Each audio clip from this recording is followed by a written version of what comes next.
Hello, League fans, and welcome to the 2018 NA Academy League. I'm Clayton Captain Flowers Reigns, and I'm getting my turn at the new studio here today with Mark Zimmerman. You got the short straw? Is that why you're here? Hey, this is not a short straw kind of desk. To this be is with an me? upgrade. No, the desk is sick. I'm talking about the turn to work with Mark, me. don't you sell yourself short. We're going to make sure this is a feel-good stream. Only good vibes here. Week 2 in Academy brings with it a patch change. Mark, can you walk us through some of the highlights here? I think the big one that everyone's talking about, of course, is the removal of Banner of Command. It was such a linchpin of how people closed out games with these very melee-focused team comps. Now that it's out, people are going to have to find whole new strategies to actually snowball games. It's the end of the Banner of Command days. A lot of people did not like playing against it, felt it was kind of uninteractive. People just built it, sent it down a lane, went somewhere else. And so I think overall, I'm excited that the change is in, but I am going to be worried and I hope we can still see a lot of melee team comps. One change that I am especially excited for, shields have been nerfed, durations have been reduced. I have been hoping personally on a deep level for this change for a long time, and the Balance team finally did it, Mark. They snapped their fingers, and half of all shield durations disappeared. Balanced as things should be. But you're a Skarner player. And you work great with Lulu and Karma. The good of the one must be sacrificed for the good of the many, Mark. The shields have finally been reduced. There's more counterplay opportunities for when those durations are not as long. It's going to be awesome. I guess. Overall, I'm excited about the change. Feels more like I have to use my shield at the right time to block damage versus like, it's going to be on my 80 carry all the time, and he just has 600 extra health now. So I agree with what you're saying. I'm just surprised that you're so giving and that it hurts your own champion. It's fine. Like I say, it's all good in the hood. It's going to be great. It's going to be fantastic. I'm looking forward to it, but there are still a couple other changes that were important as well. Yeah, of course, the crit buffs that came in. Already in North America, we saw a lot of different marksmen being played, more so than it felt like other regions. And with the changes that came in to Infinity Edge, Essence Reaver, and Stormrazor, you're more likely to see even more marksmen now, and especially more of the old crit building ones. So enough Ezreal, Kai'Sa, Varus. Let's start seeing some other things. Well, we got our first look at the Academy teams on this patch last night, and 3 teams still top the standings undefeated. Yeah, starting things with CLG and Echo Fox Academy. Fallen Bandit, 3 games in a row, getting that Mundo, and once again, he's a beast. They engage on the Mundo, not really your best idea, and it felt like CLG was going to win this fight easily, but a really big E there from Lost just destroys everyone's health bars, and there you see the crit scaling buffs already coming in big for the Xayah pick. Still a very strong champion in the meta, but it wasn't enough. As while this game was very, very scrappy, CLG did take it with their stronger team comp with a huge frontliner in Mundo, plus the Orianna Varus. Was all that really took. But you see we did have a really good game on Aurelia, kind of kept them in it for a long period of time before that Mundo, as you see, just runs through full HP, getting a bulldozer. It's ridiculous right now. Someone's got to do something about that man. There's nothing you can really do when he's that strong, but like we said, there are still 3 teams. CLG, not the only one remaining undefeated. Optic Academy, also currently sitting on 3-0. Yeah, and they took down TSM last night, and they're kind of continuing to do it in their own style. Palafox keeps playing Victor. No one's banning it. I think it's the case where no one just thinks it's strong in the current meta, but he keeps making big plays with it here, shows up with his ultimate. Really nice, consistent team fight damage, which is pretty important when you're up against those champions. Also, the Aatrox able to sustain through that fight. So the longer that skirmish went, the more the Victor could do compared to the Syndra and things like that. And so this is also another case of a marksman being played. The brand did not have a very good showing. And Optic were able to get this kind of split push for the 2nd week in a row. I think they had a game last week that was kind of similar where enemy team was doing Baron and they ended up just TPing in and ending the game. And there you get to see TP Lucian pretty useful. Baron's great, but a Nexus is better. Yeah. Turns out if you lose that, you're not going to get too much use out of the Baron buff. And our last team still currently sitting at the top of the table is Team Liquid Academy, still with 3-0. And this was a pretty back and forth game, and I was watching with the Academy stream of Clutch Gaming as Apollo was casting, as well as David Lim was in the chat, and we were all talking about how good Clutch Gaming comp looked with the Rakan and the Galio to combo together, but then the Nocturne was really interesting because it blocked out the ability of Galio to ult on top of someone to save them, and so they could go for these kind of assassination plays frequently. This time he was actually just in vision range, so you could finally ult. But you see they're already losing the game at this point, and combined with the TF, there were a number of global plays that Team Liquid could execute surprisingly against the Galio, and it was really cool to see these 2 comps interacting. Team Liquid ends up coming out ahead. Also helped that look like they were playing better. Not just the champions. Yeah, not just the champions, but when you're able to make those kind of decisions in the draft as well, those very specific counters like Nocturne blocking Galio's ability to use that ultimate and get around the map, those sorts of choices I really like seeing. I hope we get to see more of those as time goes on. But before we get into today's matches, let's go ahead and check out the current standings. CLG Academy, Optic, and TLA, as we've already said, are tied in first place with no losses to any of them. Then it's Cloud9 Academy and FlyQuest tied at fourth with 2-1 records, while Clutch, TSM, and Echo Fox Academy are all still searching for that ever-important first win. But there's still games to be played in Week 2, so let's go ahead and check out today's schedule as C9A goes up against Golden Guardians to start things off. Then CounterLogic Gaming defends their first place spot against Clutch Gaming Academy, and in our last game of the day, Team Liquid and Optic Academy will go head-to-head to see who still gets to end this week undefeated. It's going to be a pretty hype game, ending on a high note with those undefeated teams. It's always a good time to watch two teams with perfect records go at it, because you know somebody doesn't get to keep that honor at the end of the day. Somebody's perfect record is going to be ruined.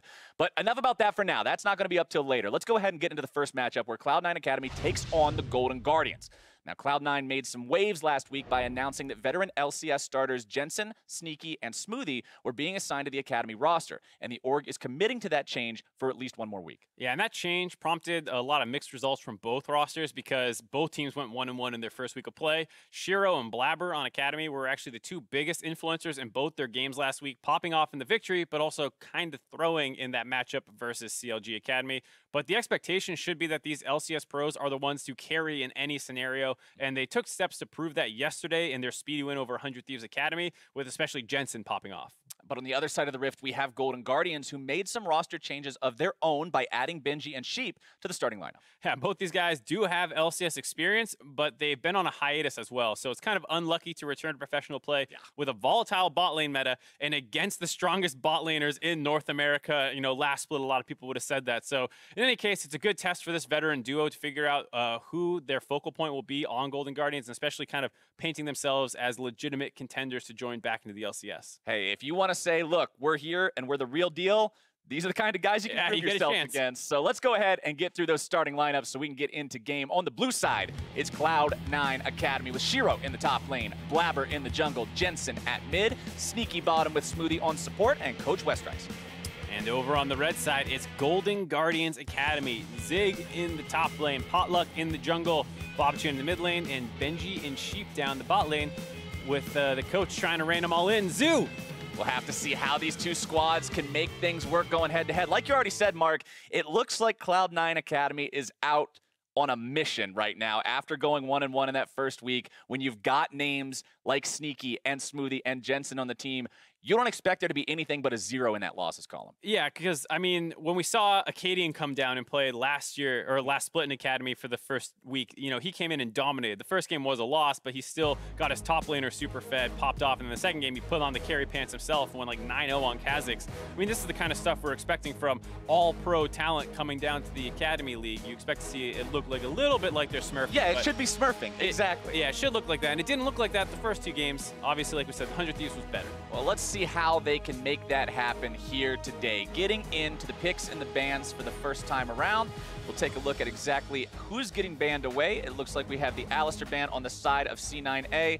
Zoe going to be banned out on the side of Golden Guardians. Yeah, as well as the Trundle and the Nocturne right now. Nocturne has, like, I think very surprisingly for a lot of people, ended up as one of the top priority junglers. Started seeing play in LCK a lot, had a huge win rate, and didn't feel like he got any massive changes. It just felt like everything else that happened with the Scuttle Crab and all this stuff helped propel him forward, as well as the level 6 power, and all of a sudden everyone's like, hey, we should play more Nocturne. I mean, the game feels so snowbally. If Nocturne can just get a couple people ahead with that ultimate every time it's off cooldown, all of a sudden he becomes very high value just because of that playmaking and snowballing potential. Yeah, gets not only himself fed, but can get a lane fed, and everyone is so low range down the bot lane sometimes that when people start fighting, it's like, hey, it's really hard. It's not an Ezreal. It's an all-in. Yeah, it's not an Ezreal getting away, it's a Brand, and suddenly it's much easier to find those kills. All right, we do make our way to the end of the bans for the first part of the draft, with Lulu and Irelia being banned out. First lock-in for C9A is going to be Shen.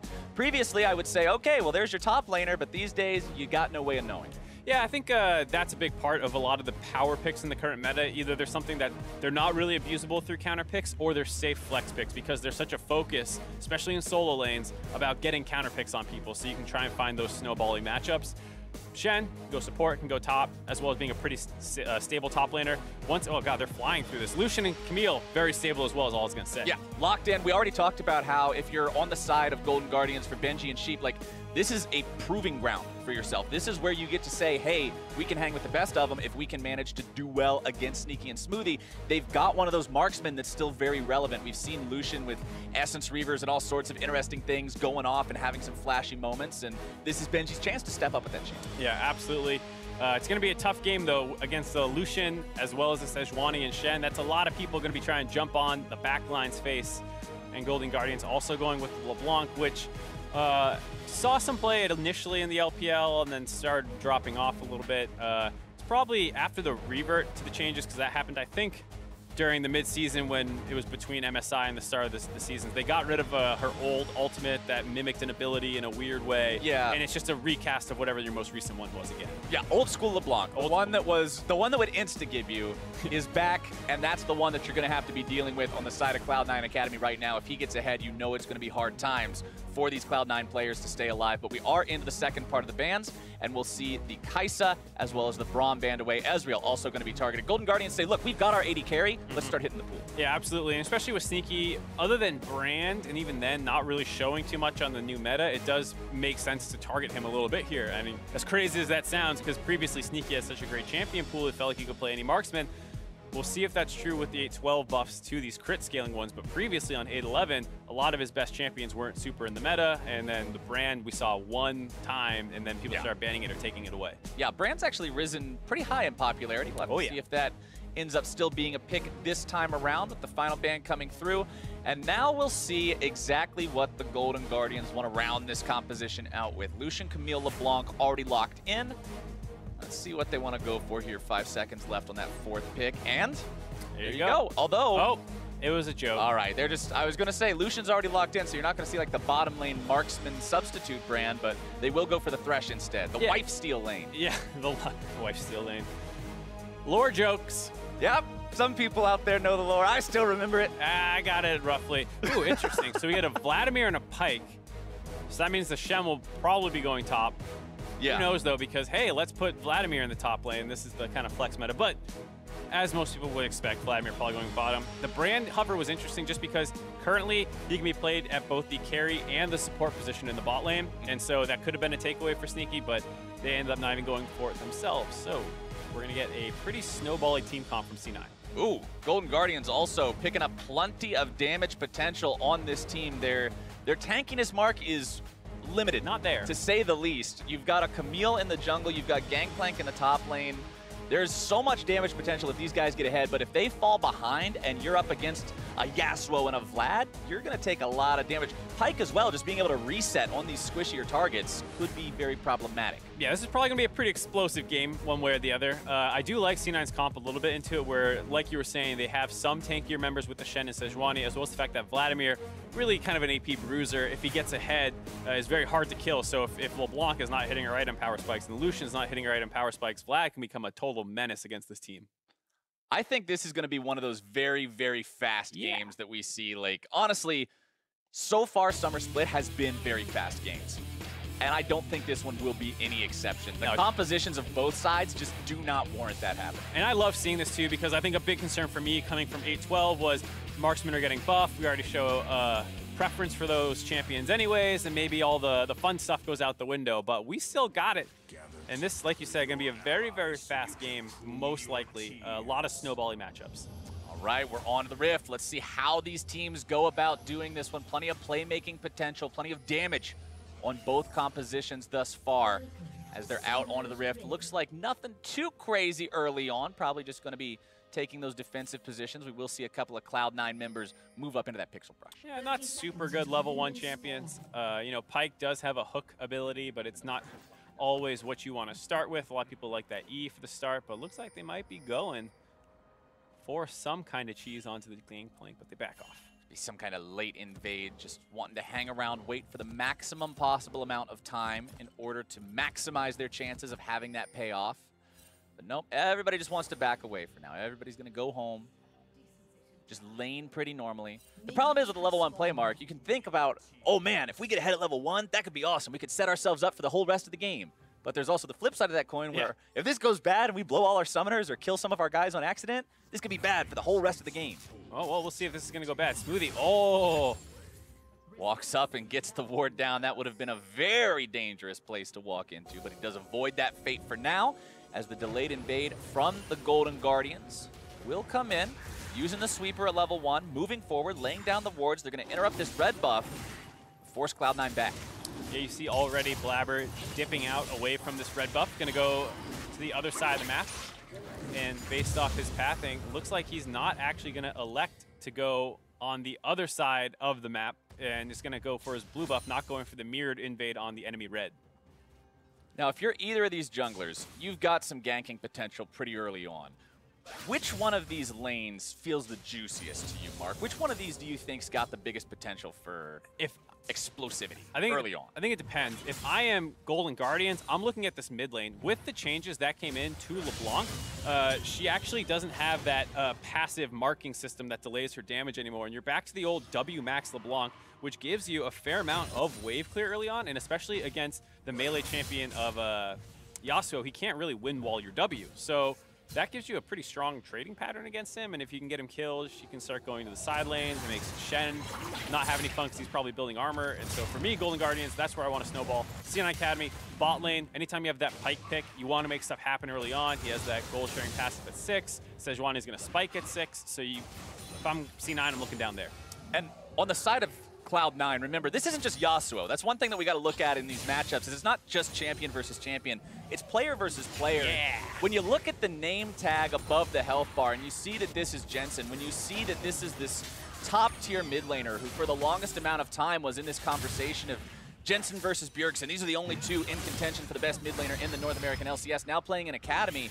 The idea of setting this guy behind, making it so this guy's the victim of your attention, becomes a little bit more daunting as you recognize the caliber of player that you're up against. And we know for a fact Jensen wants to get back to the North American LCS stage. There was a Cloud9 had a video uploaded the other day of when they initially announced to the players that they were going to be benching them to the Academy League and then bringing up the Academy players, instead giving them a shot on the main stage. And Jack told his players the way you get back to the main LCS roster is by proving yourselves here and continuing to be the impeccable players that we know you are. Yeah, and of course they know that they're skilled, so it's a lot more, from what it seems to be from all the C9 messaging, is about attitude and approach to scrims and really caring and giving it your all. So I doubt anyone's looking at this and they want Jensen to smash people and show that he's undoubtedly the best or second best mid laner in North America like he was previously in that conversation. It's a lot more about the attitude and approach. So that might be what people are expecting in the org, but I'm sure Jensen himself wants to go in there and destroy kids. Oh yeah, I'm sure Jensen just wants to go ahead,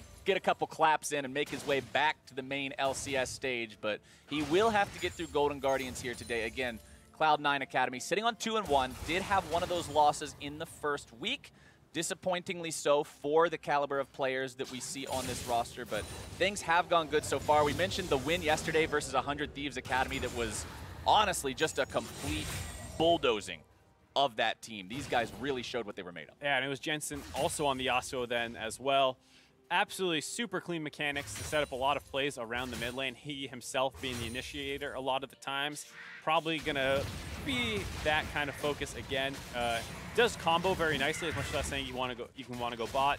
It does work very well mid. Yasuo applies the Sejuani stacks very, very quickly, so you can get some easy stun follow-ups. There's a lot of synergies within this comp. Shiro tries to go for a little bit of a taunt there onto Zig. Won't quite be able to find it. Blabber here in the mid lane. Jensen goes for the flash into the knockup onto Bobchin, but now it's going to be a full-on 2 versus 2. The wind wall placed down. The stun comes through onto Bobchin. Everybody walks away. Yep.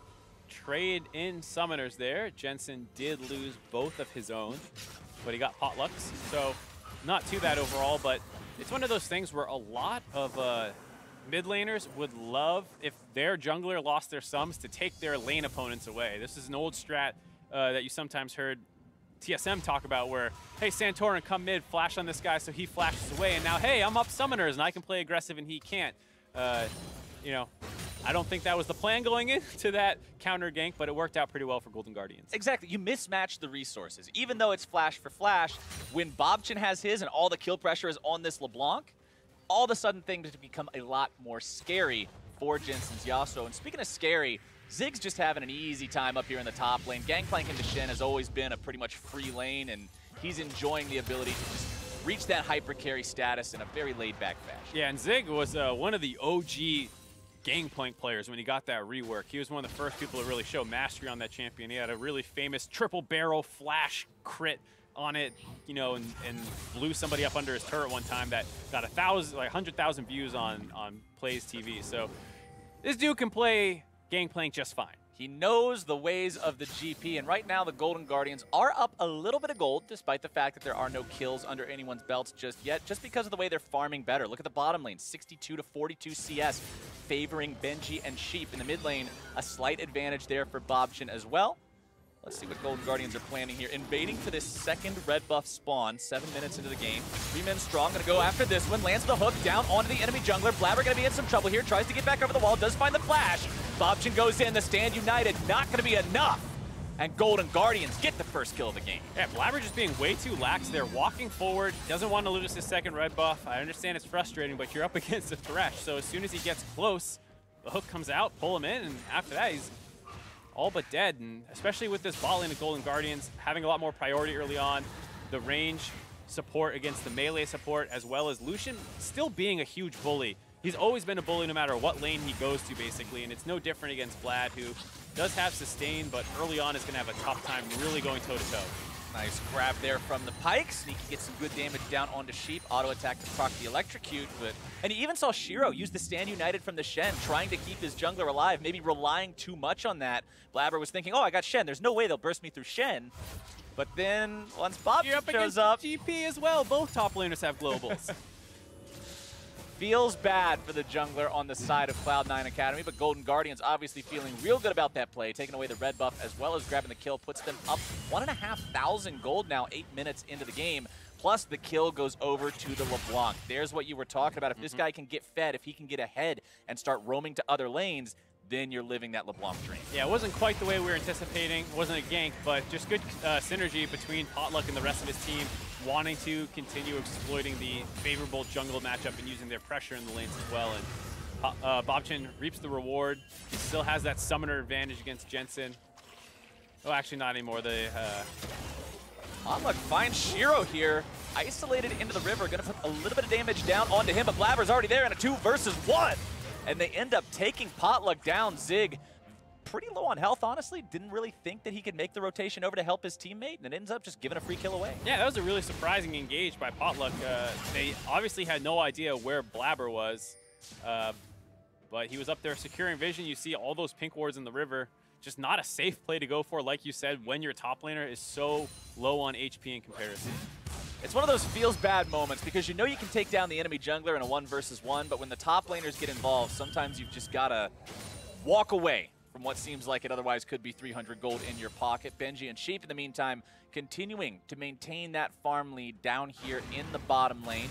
You can see Benji going for that Blade of the Ruined King first item. If Vlad wants to stack health, why not build an item that shreds through that very defenseless other than the health? Of course, Vlad has not got any armor just yet. Yeah, not a bad purchase. And of course, C9 with the Electrocute Vladimir is looking for some level 6 all-ins most likely. Doesn't quite get his penetration items. That's the kind of ideal power spike as Vlad gets his pen boots, maybe an Oblivion Orb, or starts going to that Spellbinder. And then they go for these kind of aggressive all-ins because that's when Vladimir really spikes compared to a lot of traditional marksman champions, is he gets some significant all-in threat. And combine that with Pyke, you try and clean up some kills, but feels like it's going to be a little tough now. Not, like we said, not quite farming well enough to hit the exact power spikes. Still a pretty close game overall, though. 1 kill to 1 kill, 500 gold separating the teams, and we'll see if Golden Guardians can secure this Drake for themselves. Shouldn't be that big of a deal, considering they've already got it down to 1,000 HP. Nobody from Cloud9 is rotating over to stop this one just yet. They'll grab that one, just get themselves back on out. Potluck, pretty low on health, but considering it's now just time to farm up, go back, purchase wants to head for that warrior enchantment ASAP, get that bonus damage, and make sure they continue to stay relevant. Not quite able to pick it up, unfortunately, for himself yet. Blabber, on the other hand, did pick up his jungle upgrade already. See Jensen just continuing to farm it up here in the mid lane.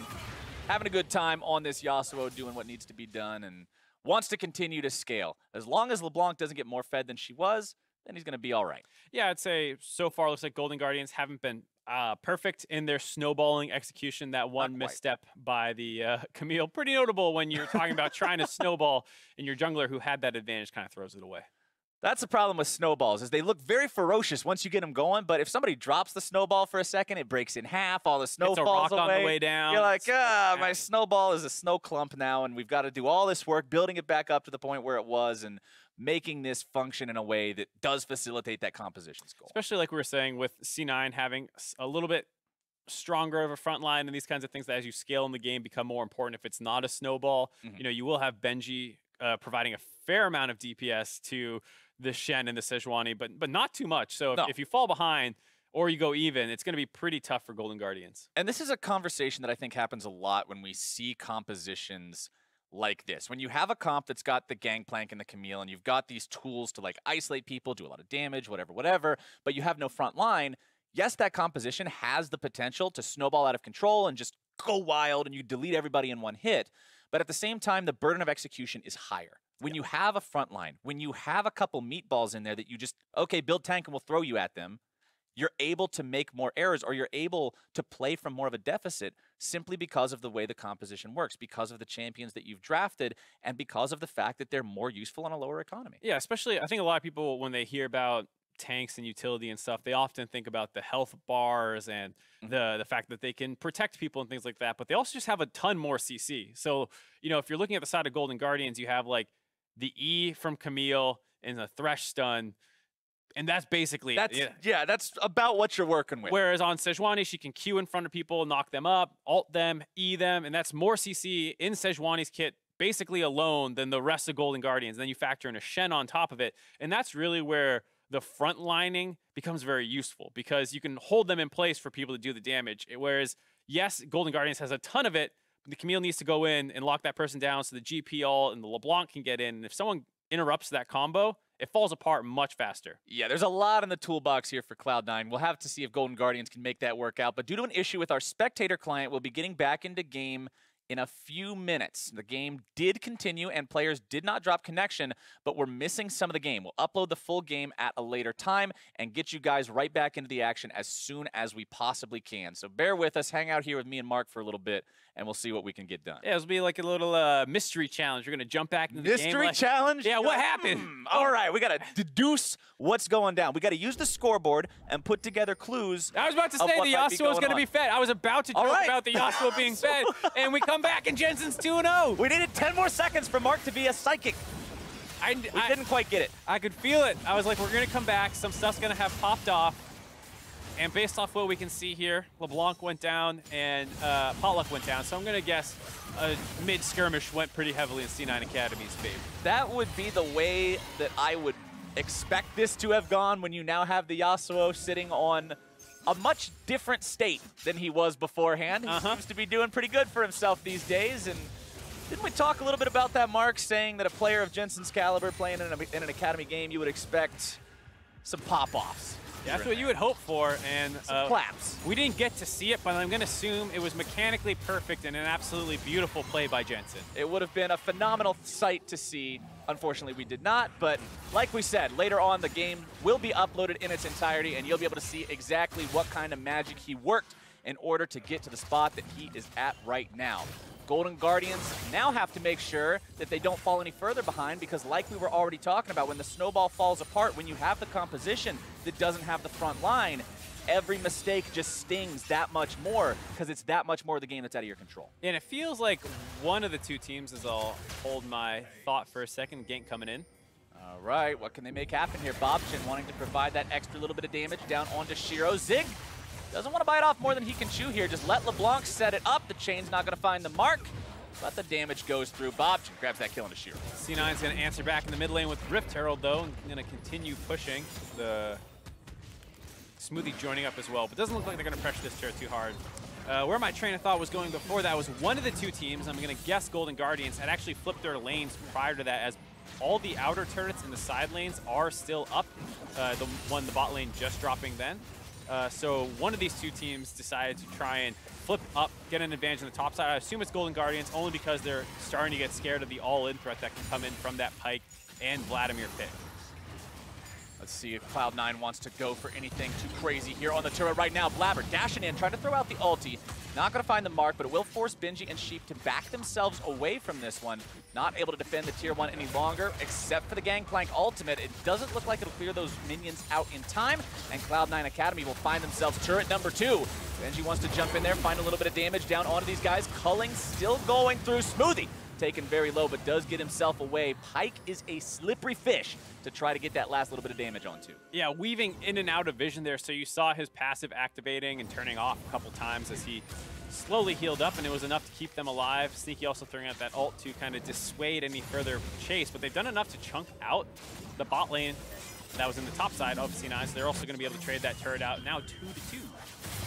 Returning the favor instantly. I like to see that kind of a response from Golden Guardians, making sure that they're not just allowing Cloud9 to pick up free objectives, free structures from those rotations, making sure that the response is in place to go 1 for 1 and keep the game close enough to contest whatever they deem the next fight-worthy objective.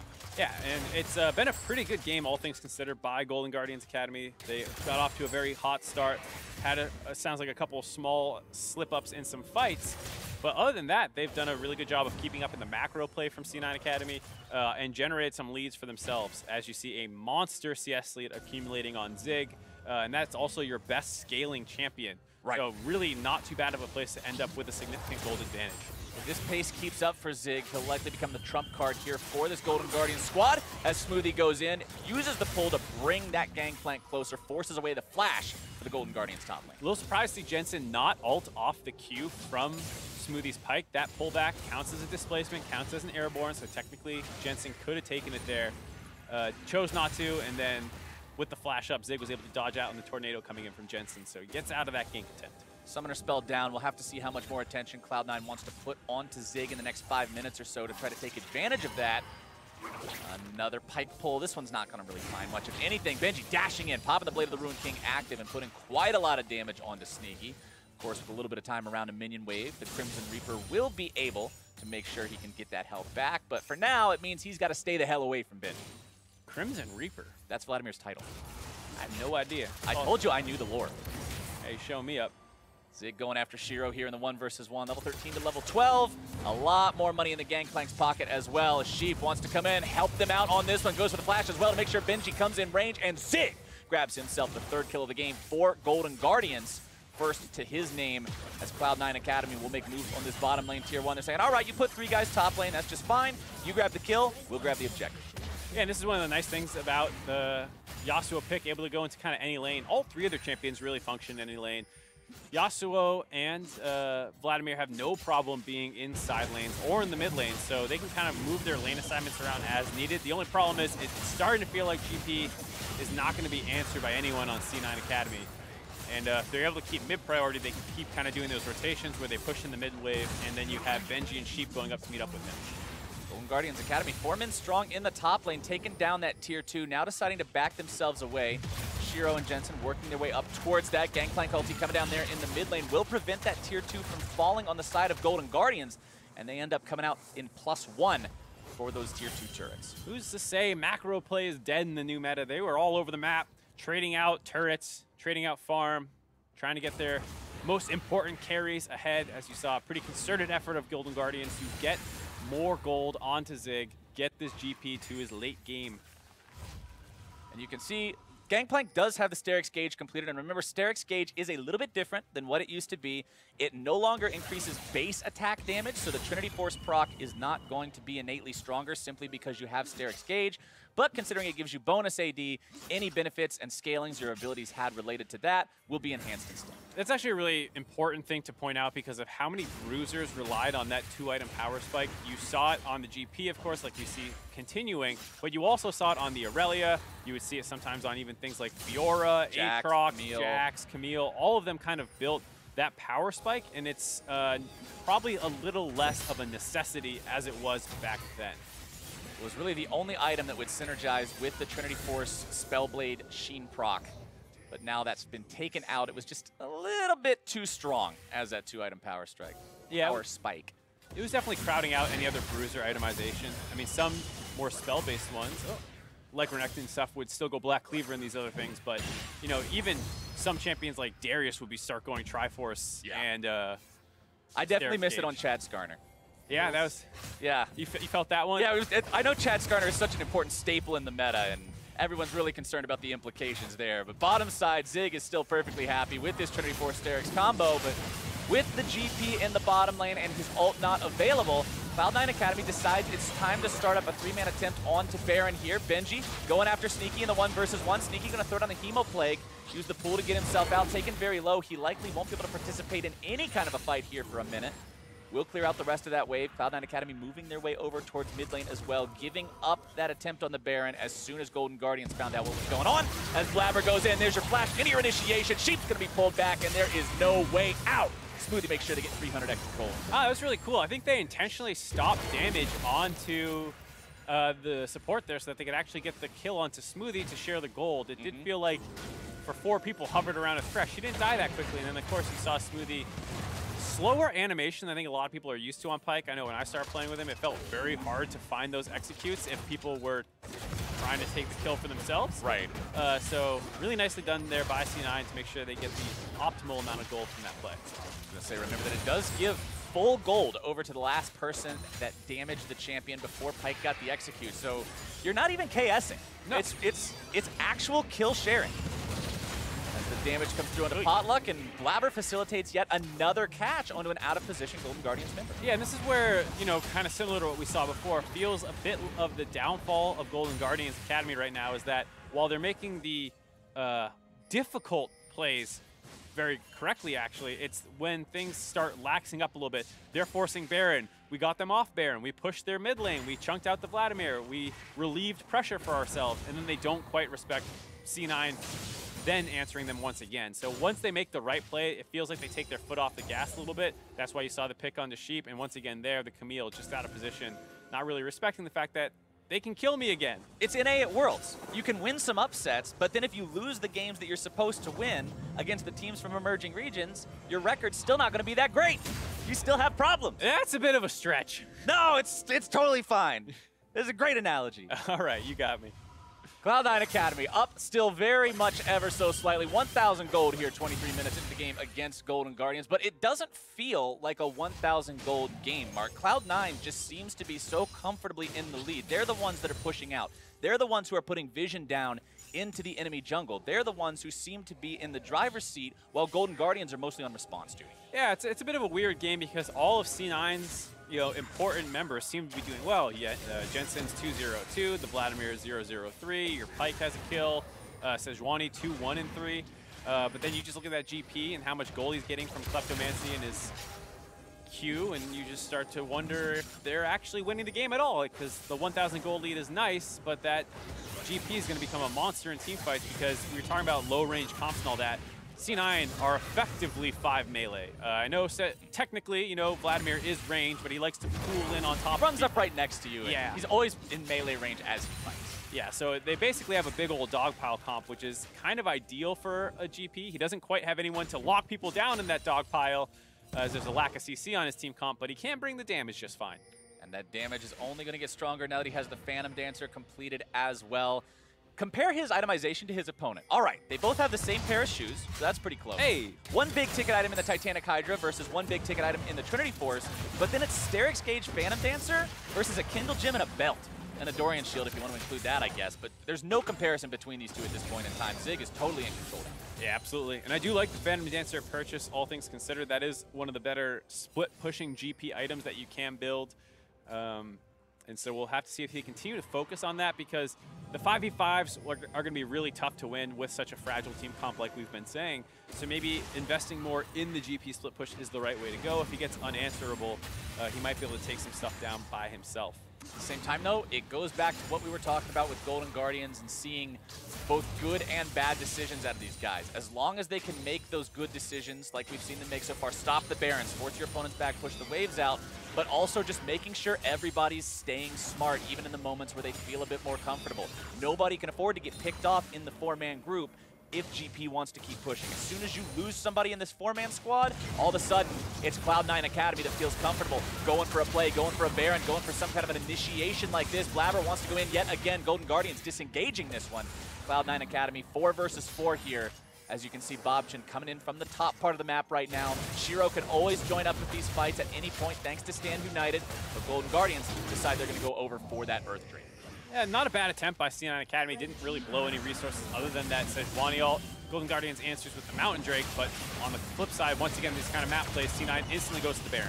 Here we go again. Gangplank Ultimate, gonna do what Gangplank Ultimate does. Shut that down real quick.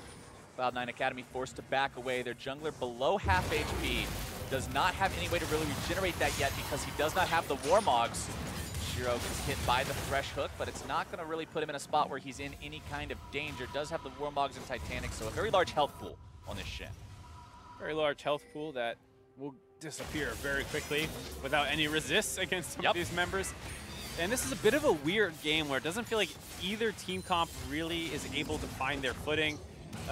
You know, C9, even in the game, they have these engage tools, and sometimes they find a member of Golden Guardians, but they're usually split up across the map. So even if they get a kill, we'll have to answer sideways and these kinds of things. On the flip side, when those engages fail and you would ideally want to see the other team comp punish it, Golden Guardians don't actually have engage tools. So when Blabber whiffs his ultimate and you kite out and poke them down, who's going to be the one to reinitiate on your side? Nobody. It becomes really difficult. There's just not what there needs to be, but I want to specifically point out right now, the next fight could be really big because we have so many massive items currently available. Warmogs on both the frontliners for Cloud9 Academy now complete. 100% crit on Jensen's Yasuo, as well as a stopwatch. So he has playmaking potential with that. 100 charges on Sneaky Spellbinder. Big damage burst going to come out through that one, as well as Hourglass completed on the side of Golden Guardians for Bobchin. There's so many tools that could really shape this next fight, with the most recent one being that Essence Reaver, now also completed for Benji's Lucian. Yeah, a lot of big power spikes here. Going to have to track how they use them as well, given that a lot of these are item actives. And there we see Flash. Oh, not Flash, just an ultimate. Flash as well. Sheep had to flash away. Sheep who flashed away. I saw the flash, but then LeBlanc was the one on screen. I was like, LeBlanc's flash is not down. Hold on. Hey, I got a little bamboozled there, but once again, a trade of the ultimate for the flash. Now will they actually be able to punish it? Last pickoff they found was on Sheep. Sneaky forced to pop the pool there to make sure he doesn't take any extra damage. Smoothie tries to go for the pike pull onto that Thresh, but won't find it here today. Golden Guardians still looking to take down this tier 1 in the mid lane. They've got 4 guys here to do it with. See if they can find this pressure they're looking for, and yes, they do. Zig even making his way up towards the mid lane to make sure that one goes down. Able to find that turret. Good that they finally break all the inner or outer, excuse me, and that will make it a lot easier for them to pressure around Baron themselves. Whenever a mid lane turret's up, it doesn't force the enemy team too far back, which means it's a lot easier for them to regain that ground that you're fighting over with all these vision wars. Cloud9 Academy trying to respond now to that mid lane tier 1 getting taken by taking down the tier 2 here from Golden Guardians. They'll do just that, keep this turret count all tied up, as well as keeping the gold within 500. This game's on a knife's edge, Mark. On a knife's edge, Mark. Whoever ends up winning this next fight could easily just turn that into a win real quick. Oh, yeah. And we were both kind of wrong in our estimation that this game would be over very quickly. I thought this would be over by now. I honestly thought we would have a 25-minute game. It was a weird game where Golden Guardians jumped out to a very big lead early on with how their invades worked out, and especially the second one on the red buff working in their favor. But then they weren't very exactly clean in continuing that snowball, and then it led to this kind of stall-out situation where the power is very mismatched, and neither team can really exploit it. GP is massive in the side lane, now close to Flame Horizoning Shiro. But how do they exploit that? And on the same side, yes, the Yasuo is big, and you can try and find these engages in the mid lane, but you're always going to have to deal with a split-pushing GP. A GP also working towards the Infinity Edge that now has just the recipe of 2 big old swords.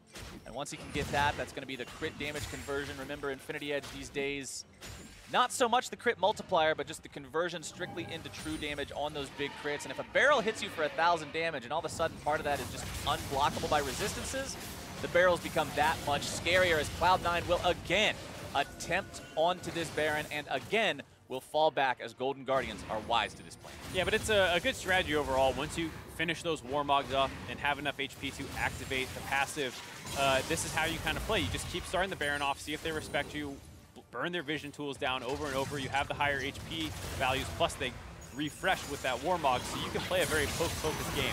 It's going to be Sheep who's caught out here. Cloud9 Academy looking to go in, looking to start this fight off. The box goes through as Sheep manages to somehow keep himself alive, trying to get away now as Blabber goes for the first kill. They're able to find it. It's 2 down on the side of Golden Guardians, but the Cloud9 Academy squad has also not survived this lossless. Zig grabbing the kill onto Sneaky, the only one dead on the side of Cloud9 Academy so far. All of Cloud9 grouped up as 4, trying to stay together, looking for those hooks to make something happen. Zig, Benji, and Bobchin, all the damage dealers still alive here on the side of Golden Guardians. They lost their jungler, they lost their support, and Cloud9 goes back for the Baron yet again. What an intricate fight there, because C9 lose their bot lane carry and get the enemy team's jungler and support, which is actually not a bad trade for Golden Guardians, but because 2 of the members left alive on C9 have Warmogs, they heal back up to full and can reforce onto this Baron.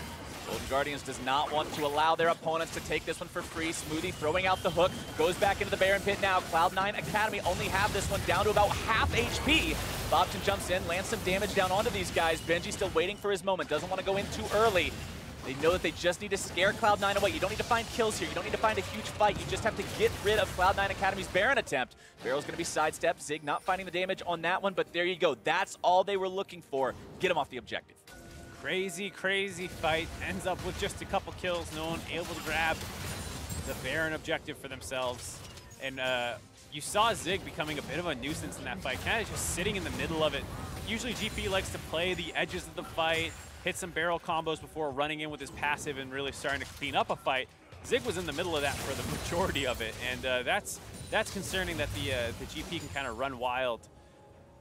Camille not being very effective, 0-4. Yeah, Sheep it's been a rough game. It's been rough for him. Sheep also kind of getting picked on in these fights, but those aren't the priority targets that they need to be killing for C9. No. Those are the targets that you pick him up because you're like, okay, Camille has 1,800 health. He's not really a big issue. Just get rid of him. Sheep as well has to go in, right? That's your pretty much only means of initiation is those 2, but those damage dealers are the ones that Cloud9 Academy really has to address. Nearly full build now for Zig's Gangplank. The Morellonomicon also fully completed onto Bobchin. Means healing reduction onto those tanks as well as that Vladimir, and more magic penetration, flat AP. Never going to be something you want to see for the side of Cloud9 as well. Quicksilver Sash purchased onto Benji to get away from some of this CC if Cloud9 tries to initiate onto him. I like that pickup, making sure he's not the reason that Cloud9 can pick the fight they want. Yeah, absolutely. Relatively short-range team comp as well for Golden Guardians. Lucian does need to get relatively close to his target, so good pickup there. And I'm surprised with how much Zig is clumping up and grouping now. They were doing pretty well when he was splitting down on that Shen. He didn't actually have to TP that last fight. He was grouped up for it, but they've kind of lost their side wave pressure now because Zig grouping up so much. You see a giant wave pushing in the bottom and top lanes, and they're going to need to go answer that, which will give C9 the power to go and start trying to get vision control around this Baron buff. Pretty sure I would have liked to stay Zig with that teleport still available, staying in that bot lane, because here, now they have to deal with this. And it could be the fact that, you know, Cloud9 always trying to go for this bear, and Golden Guardians wants to stop them from being able to do that. They can't afford to leave their Gangplank on the other end of the map sometimes, as Cloud9 will be once again interrupted from finding that Baron, forces out the flash using the Sejuani ultimate, as both sides again go back to the dance, Mark. Dancing is my favorite thing, Captain Flowers. Well, it's these guys' favorite thing, too, so y'all can have a talk about how much you have similar hobbies. Yeah, I was kidding. I don't like dancing. Countdown kind of showed that. And I do like Baron dances. Unfortunately, I don't like how this one's happening. I think the GP should have just stayed in the side wave, keep generating the pressure. Shen is no longer there frontlining and kind of abusing his Warmogs. You can maybe be whittling that turret down because Shen doesn't do nearly enough damage to stop you from autoing the turret a couple times with your passive on. And you slowly start working the objectives down. They have a Mountain Drake. There's a lot of reasons to be doing it. There, he goes and answers the wave and then has to ult back into the pit and resets once again. And they're not really generating an advantage for themselves. Now, for those of you who may be wondering, why am I looking at these two guys again instead of the game? Unfortunately, the spectator issue is persisting, and we will once again be jumping ahead in the game. We're missing 40 seconds of game time, wherein Cloud9 killed Potluck and Sheep and are currently in the middle of a Baron attempt. So hopefully we can get back in and catch it before any more action explodes onto the screen. And once again, the support and jungler of Golden Guardians Academy getting picked on. Killed them a second time. But the damage dealers are still alive, so Golden Guardians may still be able to attempt to stop this. It's the same three-man squad that did it last time, having to do it again. Barrels go through, damage comes in, Baron secured by Cloud9 Academy off of those picks now. The dance is finally over, Mark. Everybody can go home, if only for a moment. Only for As now, the next big step begins for Cloud9 Academy. It's not just getting Baron, it's what does Baron lead you to. And that's the tough part. I mean, this is one of the things we were talking about at the top of the day. Banner of Command's gone. Before, your Shen would have a Banner of Command right now. He would plop that down in the lane, and your melees would protect him, and that thing would take care of the turrets itself.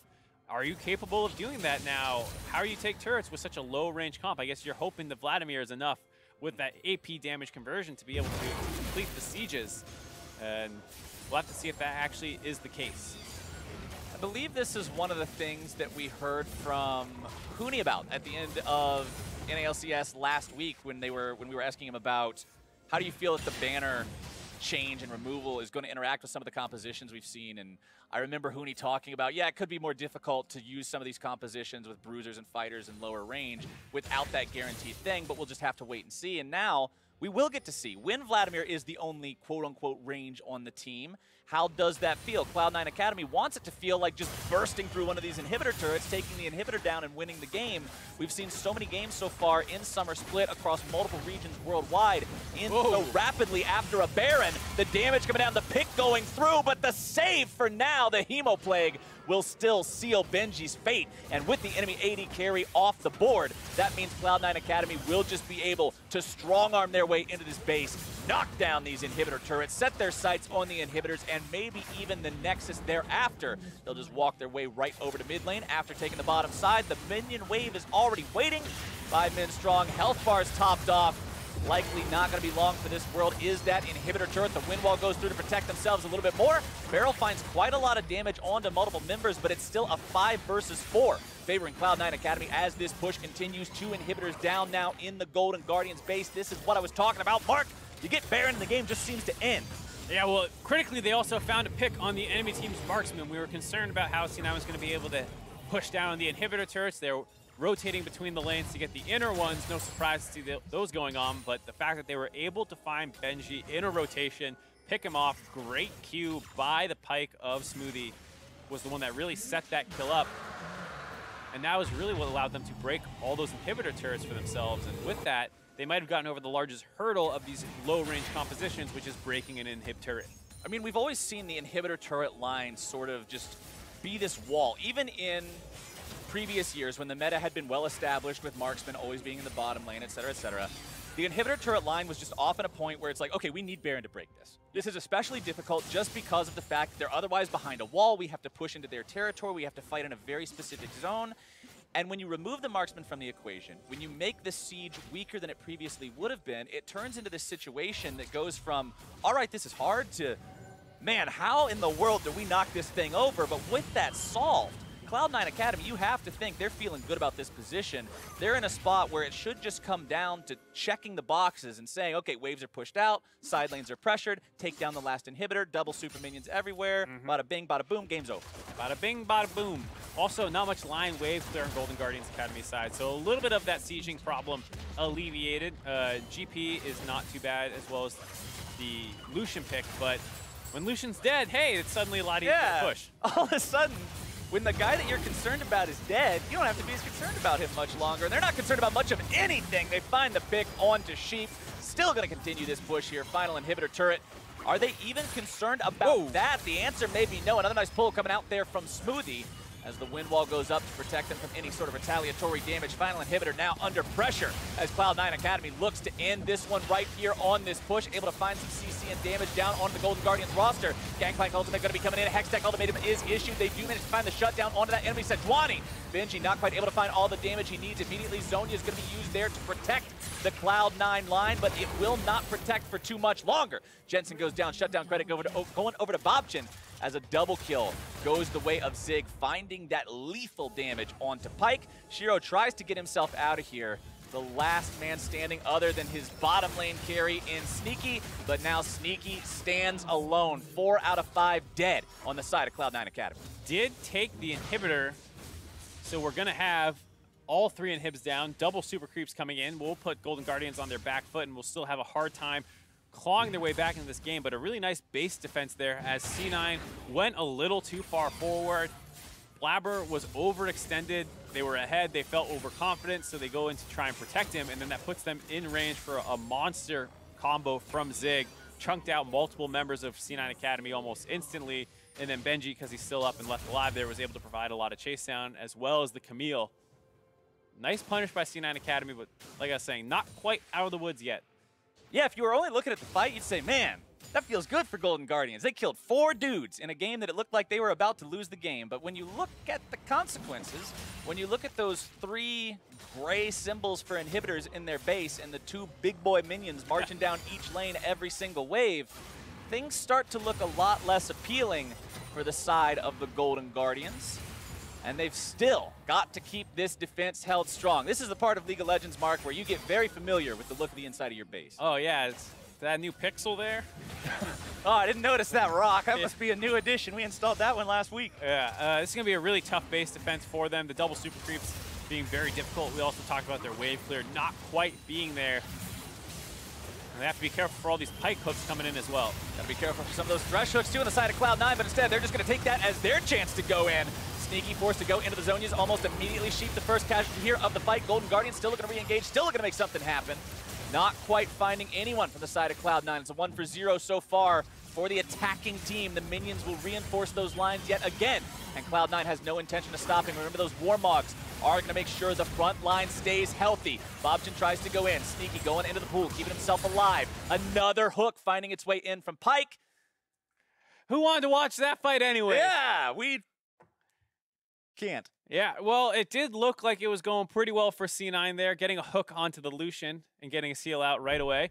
As we'll come back into the game. All right, C9 right wins! But Cloud9's able to find it. The Nexus already dropping. Everybody's popping, and we are out of there. Cloud9 goes up to 3-1 in the standings, taking down Golden Guardians Academy. Every time we cut away, C9 did something good. Cloud9 needs to just start embracing that. Every time our faces are on screen, magic happens. Bug catcher Sneaky coming up big for his team there, getting them the lead. Really impressive play by him on the Vladimir. No, all things considered, a pretty good game from the C9 squad. Took some lumps early on, but bounced back very well. And a lot of the members stepping up big in the way that you wanted to see. This was a big Jensen game. FLICKR had a pretty good game as well, but Sneaky and Smoothie, especially Smoothie finding a lot of hooks, started a lot of those fights off. Really well-rounded team effort. Yeah, Smoothie's pulls were on point this game. Again, like you pointed out, when they were able to get those first 2 inhibitor turrets and just break the base open and bypass that huge wall for these short-range compositions, it's Smoothie that finds the hook. He's the one who sets up the Benji kill, which makes it all possible. Yeah, that was a huge performance out of him. I gotta say, Zig looked really, really good, did his best to hold on there. Not Blabber, excuse me. Potluck and Sheep looked like they were struggling a little bit with how they had to play that 4-1 split push composition, and the fact that with no frontliner to walk forward, Sejuani can threaten as much space as she wants to. Yeah. And then you don't really have a way to punish her. If you thresh hook her, maybe, but that's about it. If you miss the thresh hook, you can't walk back and encroach because you just have no HP compared to her. The Sejuani was just such a massive element in these fights, and we saw a lot of good initiations from Blabber throughout the game. And actually, to hear more about that victory now, I'd like to go ahead and welcome Blabber to the broadcast here via Skype. Blabber, how you doing, man? I'm good. How are you?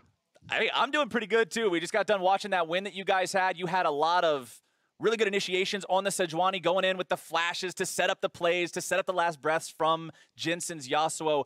Talk to me about what was going through you guys' minds after the draft was done. What did you think about the comps and how you were stacked up against the Golden Guardians? How did this game look from the start? Yeah, so we actually thought our comp was way better than theirs. When we got Shen, Yasuo, and Sejuani, we thought like we won draft for sure. And then they didn't ban out Vladimir, so we had AP in the bot lane too. So we thought it was pretty good for us.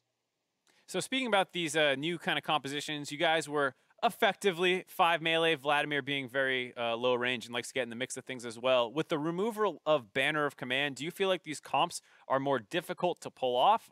Or is it just the fact that you just have to play it differently? They're definitely harder to pull off. We were talking about that like when we were drafting. Well, not like today, but in general. And we've been shifting more towards ADs, or I guess the meta has been generally, since it's harder to siege now, I feel like. Now, First week, we saw Cloud9 go 1-1. Now here in the second week, you guys have gone 2-0. How are you and Shiro gelling so far with Sneaky and Smoothie and Jensen? How's the teamwork and the synergy coming together between the 5 of you? I feel like the teamwork has been really good so far. We've been learning a lot from, I guess, their guidance. And it just feels really good to work with them. And I think we'll keep doing well.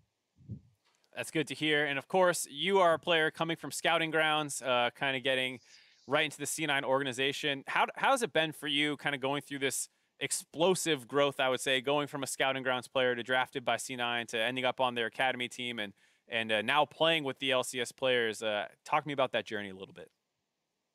Yeah, so after I got drafted at scouting grounds, I didn't actually think C9 would keep me, even after I was drafted. They ended up keeping me anyways, and I told them that I wasn't planning on playing, and they already had Wiggly. So I finished school. My last semester of senior year, I finished school, and then after that, they released Wiggly, and I just got the starting spot since I was already signed. And working with the 3 LCS players, I didn't really expect it. When I first started, I was working with Grayson, Golden Glue, Keith, and Zazel. And I actually left to go back to where I'm from to graduate. And I come back and my roster is different. So I was a little confused. But Merry Christmas. That's probably pretty jarring. You come back, you're like, wait a second. All right, well, we're almost done here, but I do want to ask you one last question. What are your goals personally for the rest of this split for Academy? Like I say, you guys, you've started off pretty strong. Cloud9 Academy sitting on 3-1 after 2 weeks of play. What are your goals by the end of summer split? Well, I'm planning on winning, or hopefully we can win Academy. I feel like our roster is one of the strongest rosters, and it'd be a letdown if we didn't win. That's my short-term goal, I guess, for this split. All right. That's as good of a short-term goal as I think you could have. Win the whole split. Definitely not something to not strive for. Here's hoping the best for you and the entire C9 Academy squad. It's been fun watching you guys play so far, and hopefully we'll get to see more of those big plays coming up in the future weeks. Once again, thank you so much for joining us. Yep. Thank you very much. All right, we're headed for a break, but when we come back, it's Clutch Gaming Academy versus Counter Logic Gaming. You're watching the NA Academy League. Don't you touch that browser.